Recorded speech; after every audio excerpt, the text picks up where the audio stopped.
Coucou YouTube, comment ça va? Comme vous avez pu le constater, je suis de retour à Noirmoutier. D'abord, je voulais vous présenter mes excuses. Ma vidéo n'est pas sortie mardi à 18 h une fois de plus. Mais cette fois-ci, j'ai vraiment une bonne excuse. Et j'ai une vraie bonne excuse parce qu'en fait, ça va être justement l'objet de cette vidéo. Ça va être de vous raconter pourquoi ma vidéo n'est pas sortie mardi à 18 h et qu'est-ce qui nous arrivait mardi à 18 h. Vous allez voir que pour une fois, ça va pas être du gâteau. C'est pas une petite excuse pétée du genre j'étais fatigué ou j'avais du travail. Non, c'était bien pire que ça. En gros, depuis dimanche ou lundi, je ne sais plus, je suis tonton. Voilà, ma petite nièce est née et il se trouve qu'elle est née à Grenoble. Du coup, avec ma famille, à savoir mon père, ma mère et ma sœur, sauf mon frère aîné qui lui n'était pas là, on a dû relier Noirmoutier à Grenoble pour aller la voir. Pour ça, on a décidé de couper le chemin en deux, c'est-à-dire on s'était dit dimanche soir, on va faire Noirmoutier-Bourges et lundi, Bourges-Grenoble. Parce qu'on s'est dit Bourges c'était au milieu, voilà, ça coupe le trajet en deux, c'était moins fatigant pour papa qui conduisait. Bon, classique. Donc dimanche soir, on part, on va jusqu'à Bourges, déjà une bonne trotte, hein, c'était bien à 4-5 heures, on se pose dans un petit hôtel, on passe la nuit là-bas, tout va bien. Et lundi vers 14 h, parce qu'on a fait quand même une bonne grasse mat,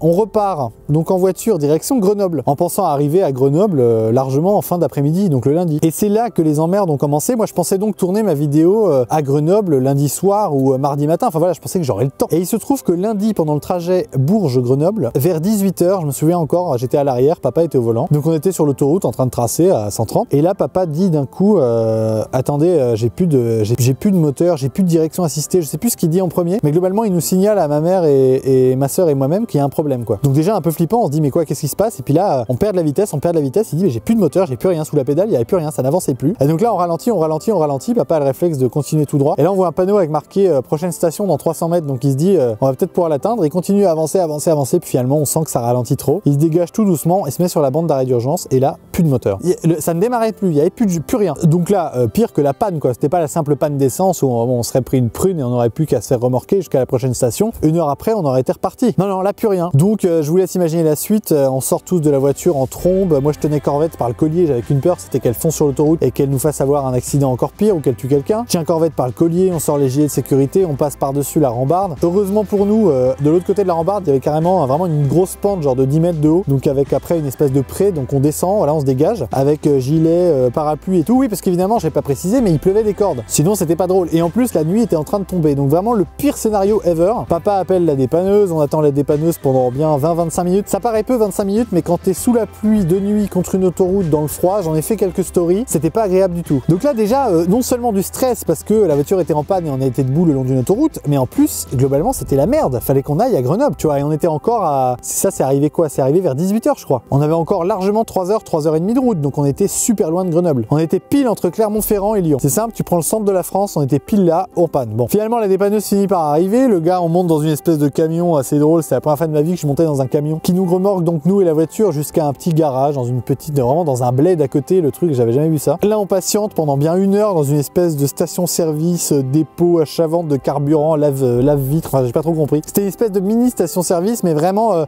local, tu vois. Très bien accueilli par une petite dame qui avait des bulldogs très sympathiques d'ailleurs. Mais bon, ça à la limite, c'est un détail qui n'a assez peu d'importance pour la suite. Donc ça déjà, c'était un détail, la panne, c'était déjà bien la merde, mais on se disait quand même comment on fait maintenant pour aller à Grenoble. Et ce que je vous ai pas dit, c'est que ce qui a pété dans la voiture, c'était la courroie de distribution. Et je vais pas faire un cours de mécanique, mais en gros, la courroie de distribution, c'est ce qui fait que tu as tout le moteur qui marche. Si tu la pètes, il n'y a plus rien qui marche, tu peux même casser le moteur d'un coup. Et c'est globalement ce qui nous est arrivé. On n'avait plus de moteur, donc plus de voiture. Face à ça, là, on avait un choix. Mon père appelle l'assurance et donc l'assurance, ils nous disent, on vous paye un taxi pour vous rapatrier. Et à vous de choisir si vous voulez aller soit dans un hôtel proche, soit à Grenoble. Et finalement, on fait le choix de prendre un taxi jusqu'à Grenoble, payé par l'assurance, bien évidemment. Parce que moi, j'avais jamais pris un taxi pendant 3 heures jusque-là. Je m'étais dit, waouh, c'est l'aventure. On va prendre un taxi pendant 3 heures de route pour aller jusqu'en bas à droite, là, à Grenoble. Donc déjà, rien que ça me paraissait fou. Donc là, on pensait même pas au fait que pour revenir de Grenoble, ça allait être la merde. Mais bon, on se disait, voilà, on a un taxi qui nous emmène à Grenoble. On va pouvoir voir la petite nièce, retrouver la famille et on s'occupera du reste le lendemain. Et mes amis, c'est là que commença en fait le pire. Commença ou commençait? Je sais bien, comment ça, troisième personne du singulier. C'est là que commence le pire. On monte dans le taxi donc vers 17 h, je crois, quelque chose comme ça. 17-18 h, ouais. On quitte cette fameuse station-service en route pour Grenoble dans un taxi. Et là, on s'est retrouvé sur la fameuse A89 pour ceux qui ont suivi les infos ces derniers jours. Il y avait un endroit en France où il s'est mis à neiger, mais comme jamais. C'était pile là où on était. C'était pas 20 km après, pas 20 km avant, c'était là où on était nous. C'était sur une portion d'autoroute qui fait 40 km, qui fait que monter et descendre dans une espèce de montagne dont j'ai oublié le nom. Et il s'est mis à neiger, mais dru. Mais quand je te dis neiger, c'est pas la petite, c'est pas l'espèce de coton d'Égypte. Non, il y avait 30 cm de neige absolument partout. On ne voyait plus l'autoroute, plus rien. La grosse neige bien sale. Et là où la situation s'est envenimé, c'est que ça s'est arrivé, comme je vous ai dit, dans une zone où ça montait et ça descendait. Et donc là, vers 18 h, on s'est retrouvé coincé parce que, tu sais, on était en train de rouler, ça faisait quelques minutes qu'il neigeait, on disait bon, on espère que ça va passer. Et à un moment, forcément, on arrive, se forme un bouchon. Et là, moi, dans mon esprit, c'était en mode bon, bah voilà, ça va être mon premier bouchon sous la neige, ça va durer 20-30 minutes, enfin, comme les bouchons classiques. Et puis, donc on se retrouve arrêté vraiment à l'arrêt entre des camions, des poids lourds, des voitures sous la neige, et ça tombait, ça tombait, ça tombait, ça tombait. On voyait plus la rambarde de sécurité, on voyait plus du tout la route, on voyait pas à 10 mètres devant. Et c'est là que le temps se met à passer, 20 minutes, 30 minutes, 40 minutes, 50 minutes, 1 heure, 2 heures, 3 heures. Au bout de 3 heures, je vous assure, 3 heures c'est long. T'es là depuis 3 heures dans les bouchons, tu te dis putain, 3 heures qu'on n'a pas bougé de 1 mm. Tu commences à avoir des fourmis dans les genoux et dans les pieds. Hein. Et puis au bout de 3 heures, tu te dis mais c'est pas possible, ça va durer combien de temps? Il y a forcément eu un accident. Là, on allume la radio, on entend qu'il y a un accident, je sais pas combien de kilomètres devant, à la sortie d'un tunnel, des bagnoles qui se rentraient dedans, etc. Enfin bref. Donc l'horreur, un gros bouchon. Et évidemment, les secours ont galéré à y arriver puisque l'autoroute était blindée, il y avait de la neige, aucune visibilité. Et donc les secours mettent du temps à arriver et on se retrouve coincé là. Et puis là, le temps passe. 4 heures. Je vous rappelle qu'on était tombé en panne vers 17-18 heures au bord de l'autoroute, qu'on s'est fait rapatrier sur une station-service, qu'on a pris un taxi et que là, on était en panne depuis 4 heures au bord de l'autoroute, sous la neige, dans le noir complet. Et donc,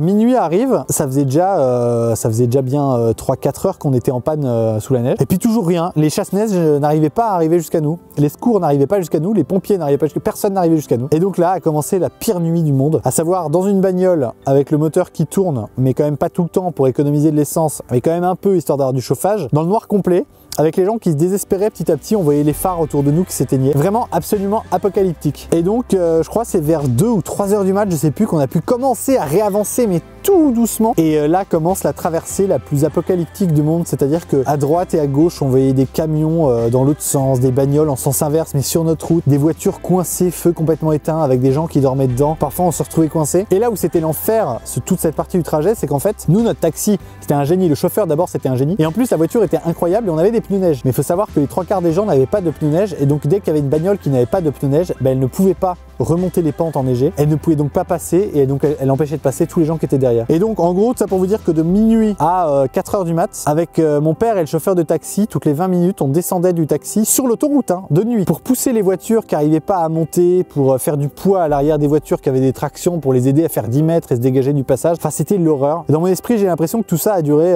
3 jours. Absolument affreux, un trajet mais dantesque, pour finalement réussir à se dégager vers 5-6 heures du mat, pouvoir continuer le trajet et arriver à Grenoble à 8h50, quelque chose comme ça. Moi, je m'étais endormi sur la fin. Tout ça pour vous dire que ça a été la traversée la pire de ma vie, le pire trajet en voiture ever. Et on a finalement réussi à rallier Grenoble. Mais donc on est parti, je vous rappelle, la veille à 14 h et on est arrivé sur Grenoble vers 8h50 du matin. J'ai pas calculé, mais ça doit bien faire 18 h de route, quelque chose comme ça. Donc voilà pourquoi ma vidéo n'est pas sortie le mardi à 18 h. Donc je me suis dit que je ne pouvais pas faire cette vidéo là sans vous le raconter, tellement c'était épique. C'est tellement la première fois de ma vie que je vivais un truc aussi affreux, fallait absolument que je vous raconte. Finalement, on a pu arriver à Grenoble. J'ai fait connaissance avec ma petite nièce qui s'appelle Isor, qui est en pleine forme, qui est très mignonne. Et là, on est de retour à Noirmoutier pour 3 jours, histoire de récupérer de ce trajet qui a été mais affreux et qui nous a vraiment crevé pour... Parce qu'au final, je sais pas si vous vous rappelez, mais on était parti dimanche soir pour arriver lundi dans la journée. On est parti dimanche soir et on est arrivé mardi à 8h50. J'ai vraiment l'impression que ce trajet a duré une semaine. Voilà, j'espère que ce petit récit vous a plu. N'hésitez pas à me dire en commentaire si vous avez vécu le même genre de choses, si vous avez déjà été naufragé de la route comme on l'a été nous. C'était très amusant au fond, maintenant on en rigole et ça reste un bon souvenir, mais